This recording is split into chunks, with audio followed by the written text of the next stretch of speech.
guys, makikinig tayo ng mga bagong kanta ng Ahop. Let's go!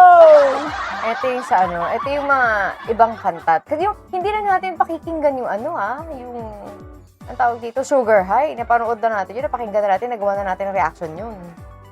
So, ang papakinggan natin ngayon, yung tatlo. Yung tatlong new. Yes, kasi isa-separate din natin yung Run to You. Okay, let's go!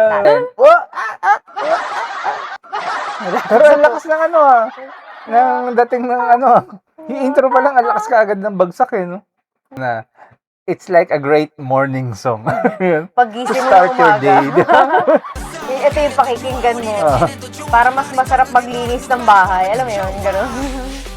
Ang music video din yung mga ganito. Kasi di ba parang mga, mga extrang kanta dun sa album. Alam mo yun? Kasi di ba minsan yung mga ganito hindi ginagawa ng music video. Yung halimbawa yung title track lang. Pag nasa concert ka, magagano ka na Meron na akong kanta na panlaban sa stress sa buhay. Eto na. Pag papasok na naman yung Monday, papasok ka na naman sa trabaho, sa eskwela, tapos puro stress na naman. Simulan mo na to. Diba? I-play mo na agad. Ganon. Tindihan. Diba? Bakit kasi You're the Reason yung title? Ano yung ibig sabihin ng kanta? Kailangan natin i-check yung para medyo alam naman natin yung sinasabi ng Ahop.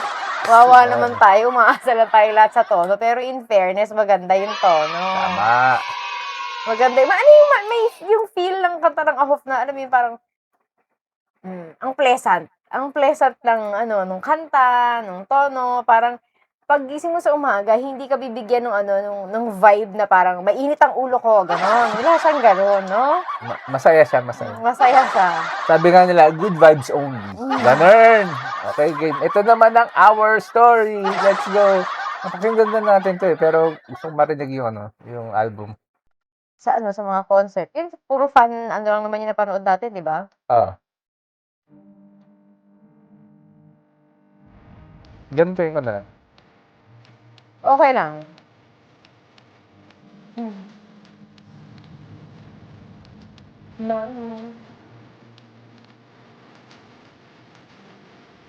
Ito, maganda rin to eh. Kasi di ba narilighan natin to? Maganda rin to eh.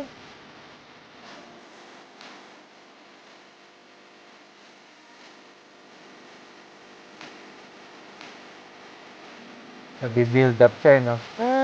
Nagsimula sila mababa lang. Magkaiba sila kanina, no? Nung isa. Yung isa kanina, ang taas ng energy niya, simula pa lang eh. Eto, nagsimula sa mababa, pataas pa. Teka. May naisip akong kanta. Wait. Tama. Kalokohan na. Yang ka na naman.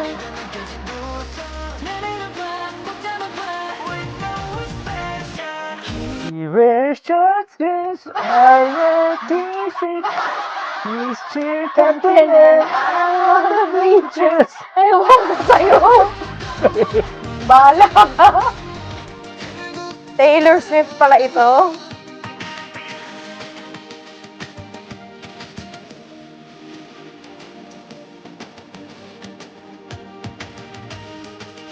End of the world. Uy, anong ibig sabihin talaga itong Our Story na to? Hindi ko pa rin alam lyrics nito.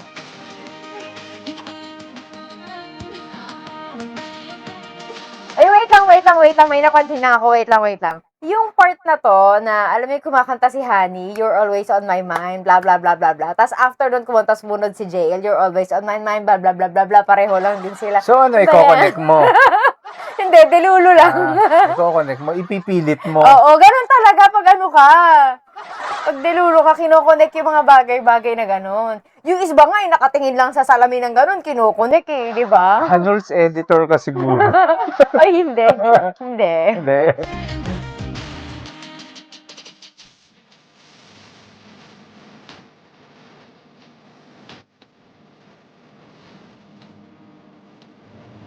Kailangan talagang kinokonek.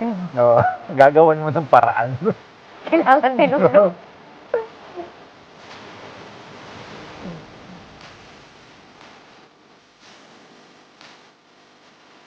We're together. Gusto ko talaga makita lyrics itong kanta to. Kasi kahit nung unang narinig natin, itong nagandahan na ako dito eh. Ay, yeah. Pumapasok eh.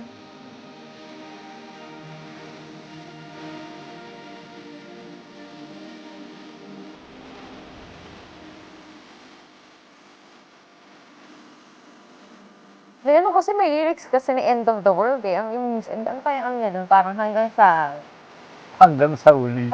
dulo, parang gano'n. Naalala ko yun, no, yung kanta ni Ayu.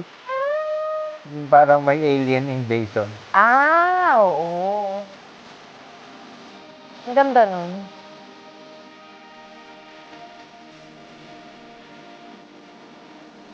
Stages.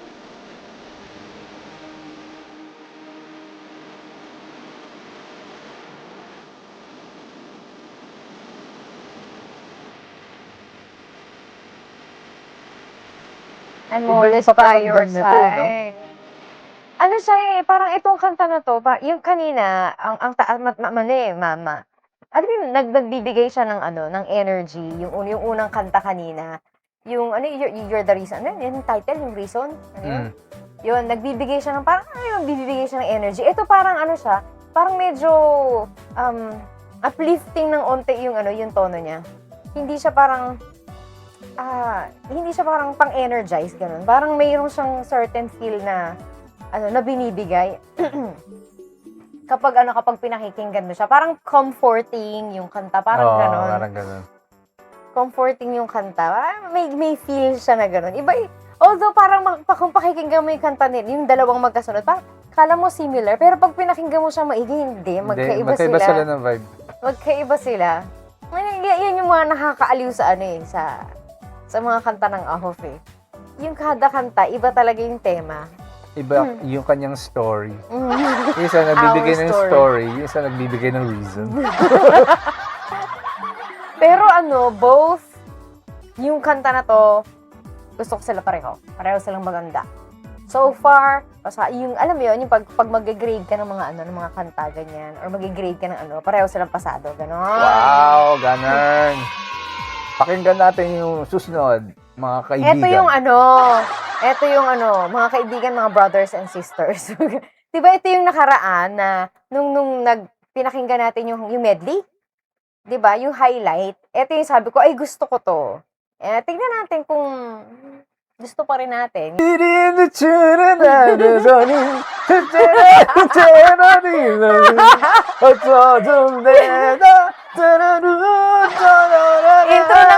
Intro ng anime ito. Intro ng anime. Ayun yun. Pwede.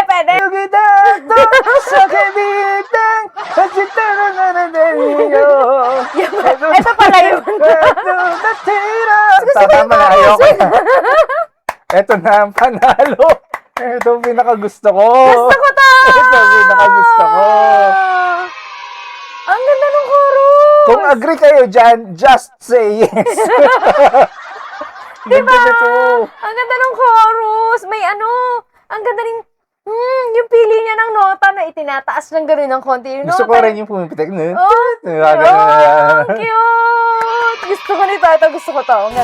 Parang ng anime, yung tono ng chorus na, alam mo, pwede mo siyang ilagay ng OST ng K-drama. Pwede rin K-drama. Yung alam mo yung sa mga K-drama na na pwedeng rom-com siya or pwedeng sa masasayang parts ng drama. Hindi ko lang alam kasi kung ano meaning nito eh. Basta just say yes lang naiintindihan ko. Pero pwede mo siyang ilagay sa mga ganong parte ng ano. Ito talaga. El Capitan! Yung titulo mo, bagay sa'yo! In fairness, diba? Bagay talaga sa kanya yung ano niya. Ang ganda ng kanta!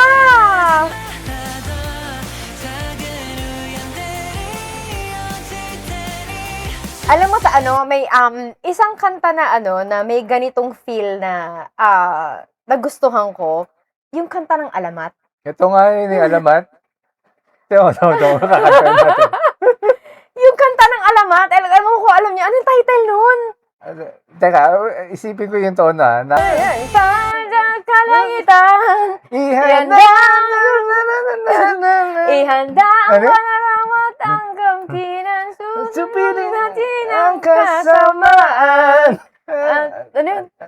Malayang lilipad sa kalangitan. Hindi, nahulit-hulit na yung lyrics. Basta yun, nakalimutan ko yung kanta na yun ng alamat. Ano ba yung title nun? Gusto ko yung kanta na yun, pambihira. Same yung feel nito. Ang sarap ng pag pinapakinggan mo yan. Ano yung parang nag-ano ng, alam mo yung magandang, Hindi hindi maharani. Iba yung ano siya parang may kinalaman siya sa comics. Yung ano ng comics yun eh. Tapos parang talagang dinisign siya parang animation talaga yung yung kanta na yun. Ang ganda ng kanta na yun. Ganun yung feeling na binibigay After nito sa nito, akin. pakinggan natin yun. Kaya naaaliw ako kasi ganun yung feel na Parang binibigay anime niya. din kasi yung ano nun eh. Ay, gusto ko yan. Ang ganda ng mga kanta, pero talagang ito yung pinakagusto ko. Final na. Dun sa tatlo na pinakinggan natin, ito talaga pinakagusto ko. Gusto ko yung feel, gusto ko yung energy, yung flow ng kanta. Even though, syempre, magkakaiba naman sila. Pero, yung talagang it hits you, ito talaga. Ay, pag narinig, pagpasok ng chorus, parang, gusto ko yan. Ang ganda. Ang ganda nito. Pero lahat ng so far yung tatlo na pinakinggan natin, walang pangit na sa kanta. Ayan. Hanggang dito ang ating reaction sa Just Say It. Don't forget to like, share, and subscribe. Bye-bye.